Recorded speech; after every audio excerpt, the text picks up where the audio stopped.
Buenas a todos. Esta semana vamos a ver los eventos de colisión y de trigger y cómo podemos hacer cosas a código a partir de estos eventos. Entonces, lo primero que vamos a hacer es ver un poco las condiciones que se tienen que cumplir, repasar un poco los colliders y los triggers de Unity de forma básica. Luego haremos una pequeña parte para las colisiones, veremos todo lo que se puede hacer en ellas y luego una segunda parte para los triggers que funcionan de forma distinta. Entonces, vamos a Unity lo primero, una escena vacía. Entonces, lo primero que vamos a hacer es un objeto, el que sea. Yo voy a hacer una esfera mismo, ¿vale? Que va a ser nuestro objeto móvil, que va a colisionar con distintas cosas. Lo importante es que este objeto tenga un collider activado y también un rigid body. Al menos uno de los dos componentes tiene que tener un rigid body, yo se lo voy a poner a este. Para colisiones es necesario que al menos uno de los dos no sea kinemático, es decir, que se pueda mover uno de los dos, si no, no pillará colisiones. Trigger funciona de otra manera. Y lo segundo que vamos a editar es un segundo objeto. En este caso yo lo que voy a hacer es un cubo, para que sea más fácil de ver. Que le voy a poner un poco más de escala. Y aquí un punto 2, para que sea más chiquitín. ¿Vale? Y tenemos aquí un segundo collider. Este no hace falta que tenga rigid body. Ahora mismo la escena, por si queréis ver lo que pasaría, solamente caería la pelota y golpearía el cubo. ¿Vale?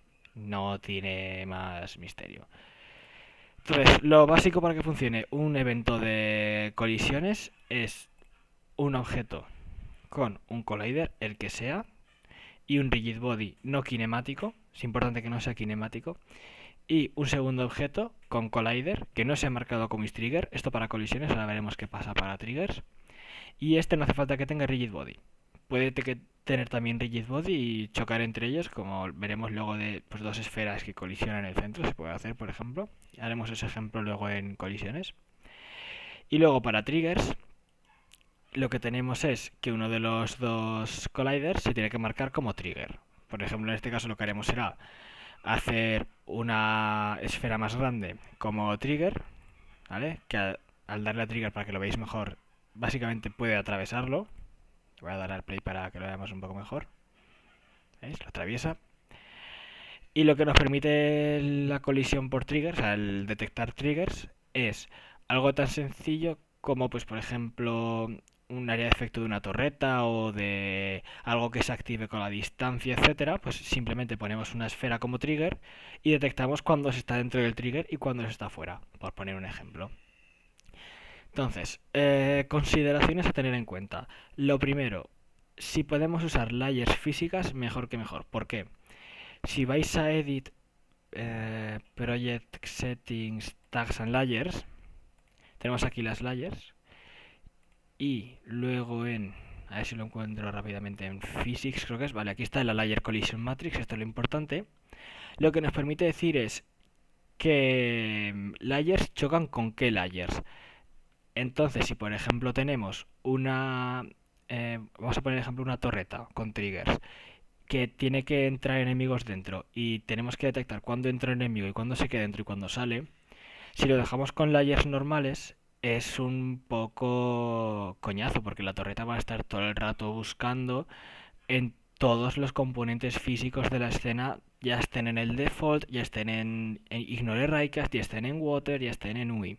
Entonces, ¿qué se suele hacer? Pues por ejemplo, vamos a poner el ejemplo este que he dicho de una torreta.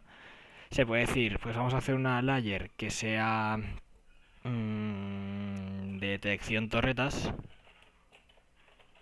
y una layer que sea enemigos, por ejemplo, enemigos no jugadores, por ejemplo, o personajes. Vamos a poner personajes que es más general. Ya nosotros vamos a nuestra physics y dices, mira, la de personajes está chocando con todas. Es decir, a personajes solo queremos que choque con personajes y con detección torretas. Y detección torretas igual, solo queremos que choque donde está detección torretas, aquí. Así. De forma que se nos queda que personajes choca con personajes, detección torretas choca con detección torretas y detección torretas choca con personajes. ¿Vale? De esta forma chocan entre ellos tres. Creo que no he puesto ninguno mal. No, creo que está bien. ¿Vale? Esto lo que nos permite es que choquen solamente entre ellas dos. Entonces, para que os hagáis una idea, si yo ahora al cubo le quito el list trigger, como el cubo está en default, puede chocar tranquilamente. Pero si ahora a nuestra esfera le digo que en vez de tener esta layer, tiene la layer personajes, pues pasa. ¿Por qué? Porque hemos puesto que... Un segundo que lo vuelvo a abrir, para que sea más fácil de ver. Que nuestros personajes ignoren a todos, salvo a detección torretas y personajes. Entonces, si ahora, por ejemplo, en el cubo pongo que es detección torretas, aunque luego lo usaremos como trigger, esto es para hacerlo como ejemplo con colliders, sin tocar nada más, ya empieza a chocar. Es más, puedo cambiarlo y deja de funcionar porque el motor de físicas dice, con esto no choco. Vale, entonces, es muy importante tener en cuenta que esto ahorra bastante tiempo de ejecución, porque si ya, por ejemplo, pongamos un mapa un poco grande con una cantidad de objetos maja. Vamos a poner, por ejemplo, el LOL, que es un juego muy típico. Tenemos todos los eventos del mapa, tenemos todos los proyectiles que también se usan físicas, tenemos un montón de personajes, etcétera.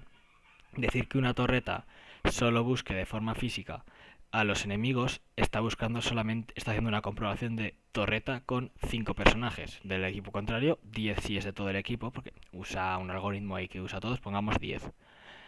Pues es cada torreta solo está comprobando 10. Es una comprobación mucho más rápida que si por ejemplo hay 50 rocas en el mapa, ya estás añadiendo 50 veces más. Si por ejemplo hay 20 enemigos atacando, son 20 enemigos pequeños más todos sus disparos que también son componentes físicos. Con las nubes en el caso de que haya en el juego. Si es un juego más grande, con un montón de cosas, con partículas, y tienen colliders físicos que también se pueden poner en partículas, etcétera, etcétera. Entonces es un poco matador. Entonces, si podéis optimizar por layers, mucho mejor que mejor. Segundo, es mucho más rápido, no mucho más rápido, es más óptimo usar triggers que colliders. ¿Por qué?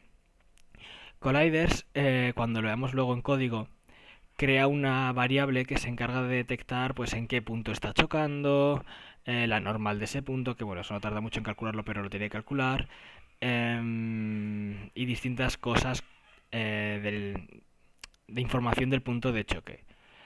Los triggers no, un trigger solamente te dice estoy dentro, estoy fuera, y creo que a lo mejor te dicen, no dicen en qué posición está, o sea, no crea una variable extra.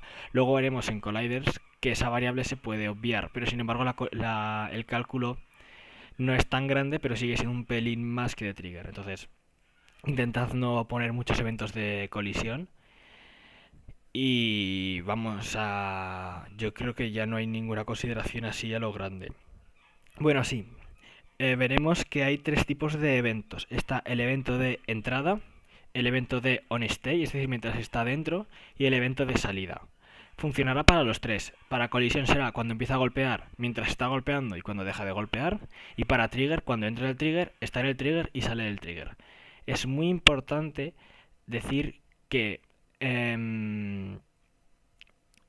los eventos de entrada y salida, Unity no te garantiza que sean iguales. Es decir, si por ejemplo tenemos un personaje, un collider de un personaje, y queremos que cada vez que entre una bala pueda salir por el otro lado, y queremos que mientras esté la bala dentro se ponga de color rojo, por poner algo, no podemos asegurar, o sea, Unity no te asegura que si entran 10 balas, el evento de entrada se dispare 10 y el de salida 10. A lo mejor se le escapa uno de salida o se le escapa uno de entrada.